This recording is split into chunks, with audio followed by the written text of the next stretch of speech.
What's up guys, welcome to Vintage Genetics, where it is all about classic bodybuilding.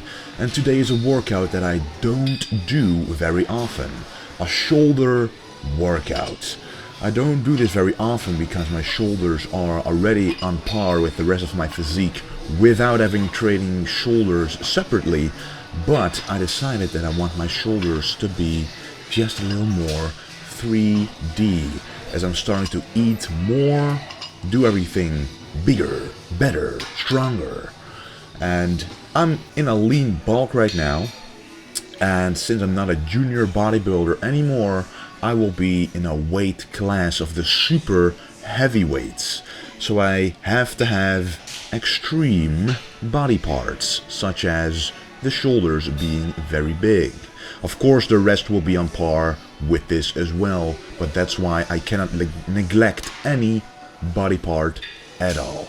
Anyway, we started out with the military press, and after the first set, as you can see right here, I started to do some stretching of the shoulders.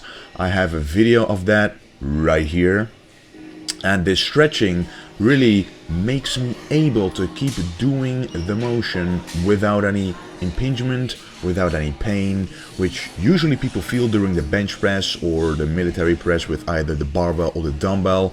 But doing this stretch every single time you even remotely feel it will keep it at bay forever.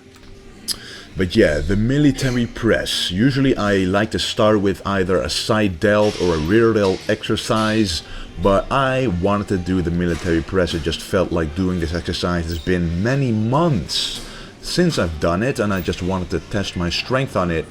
And I have to say it went pretty smoothly. So this just proves that when you never really train your shoulders, but you do chest twice a week, you train your front delts enough in order to keep up the strength in them, because even this set went pretty easy, and I added another 20 kilos to the bar and still did 10 reps.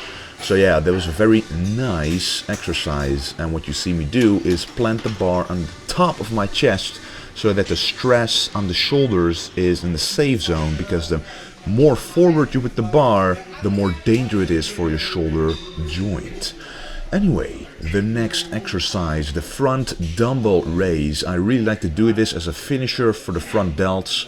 You know, I really do a maximum of 2 front delt exercises. As I mentioned before, I'm already doing chest twice a week, which targets the front delts as well. So I recommend when your rear delts or your side delts are a weak point, then start off your shoulder exercises with your side delts or your rear delts and not the front delts. Of course you can include them in the workout, but then do them at the end. And I really like this isolation movement. This really works the front delts purely in comparison to the military press, which is a compound movement which also uses the triceps and even the chest a little to press the weight. And now it is time to work on a part of the shoulder that just cannot get big enough, the side delts. And I'm doing the side dumbbell lateral raise the way that I've always done it, with a lot of reps and a light weight. In my opinion, if you go too heavy on an isolation movement like this, you will not isolate the muscle. It's as simple as that. You do this isolation movement because you want to hit the side delts. If you really go way too heavy, your traps will be involved, even your arms will be involved, just to get the weight up. And you want your side delts to get all the pressure, all the stress, and get an incredible pump. Because in the end, it is the pump, at least in my case, that really makes my shoulders pop and grow and add that roundness. If you never experience the pump, then the 3D effect will be a lot less than it can be. And then to finish off the side delts, it's time for an incline side lateral raise. The difference between this version and the regular version standing up is that the tension on your side delt is, first of all, bigger, and it's there through a greater range of motion. Just imagine standing straight and holding the dumbbells at the bottom. There's no tension on your side delts, But when you're in an incline position like this, when you hold the dumbbell at the bottom, granted you're not touching your body, there is still tension on the side delt just keeping up the dumbbell in the air. And that is a whole benefit of this exercise. So I always recommend, if you really want to work on the side delts and not so much on the traps and other muscles, to just try this exercise and feel for yourself that even with a light weight, you can really dig deep into those side delt muscles. And a shoulder workout, guys, is not complete without working the rear delts. Do not neglect this part of the shoulders, guys. When you have shoulder pain, shoulder impingements, it is usually because the front delt is stronger than the rear delt due to a lot of pressing movements such as the bench press, the military press, without doing enough rowing movements. I have a balance in between my back and my chest workouts, but still, the front delts get, in my opinion, more load than the rear delts, because with rowing it's easier to target purely the back and not the rear delts than compared to a bench press where it is harder to just focus on the chest and not the front delts. So if that made any sense to you, that basically means that you have to add a rear delt exercise to balance out your shoulder development. Just look in the mirror, look at your shoulder, and if the rear delt is lacking, then you know that you gotta work it. And this is one of the best exercises to do it. And the second rear delt exercise, the reverse machine flies, is also a very awesome isolation movement to really get a peak contraction in the rear delts. If you look closely at the rear delts, and I'm not that conditioned right now, but trust me, guys, every single day you will see more and more detail in those shoulders and every other muscle in my entire body. But anyway, you can see from this angle the rear delt filling up with blood, getting a pump and contracting with a peak, because you want to feel that point contraction, like literally like a needle is sticking in there.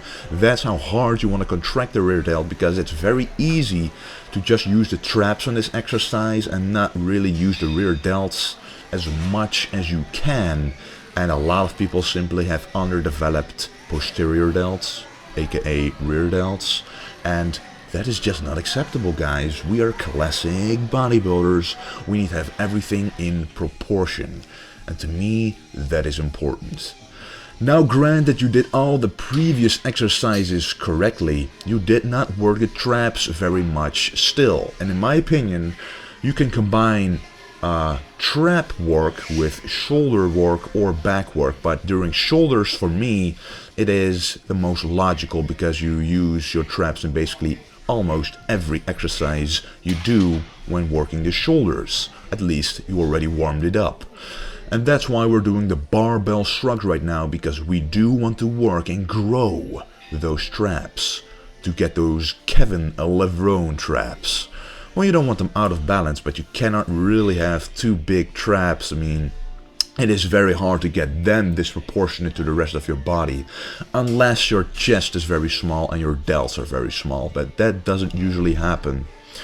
So what you want to do is go all the way up here, and when you go down, you want to feel the stretch in those trap muscles. If you don't feel the stretch, you simply use the momentum to go back up. You want to feel the stretch, and then slowly go back up and actually use the muscle. And this is the second set of the Barbell Shrugs, and as you can see, that weight is going up nicely. The traps respond better to a heavy weight than the side delts, for example, because just imagine in nature how evolution worked is that you have to be able to hold very heavy weights, and your traps need to be able to support this. And yeah, when no one's at the gym, I want to see my progression. This is my starting point to start this amazing lean bulk. I've honestly tried to maintain my mass after doing all those competitions last year. I kind of wanted to take a break, honestly, because I felt like it was taking a toll on my body. and I was just going to focus a little more time on school and other things, but I wanted to maintain my muscle mass because in the end it is all about being a classic bodybuilder, not just in the gym but in every aspect of life, sculpting the body that you want and showing everyone that it is possible to build a big physique and still look golden. Anyway guys, this was the video. This is the last exercise, by the way. Dumbbell shrugs, they simply have a little different angle simply because you hold the dumbbells next to your body as opposed to holding the bar in front of your body. So it targets different parts of your traps with different kinds of tension, and that's why you want to do this to increase that 3D effect. I would appreciate if you like this video and don't forget to stay golden.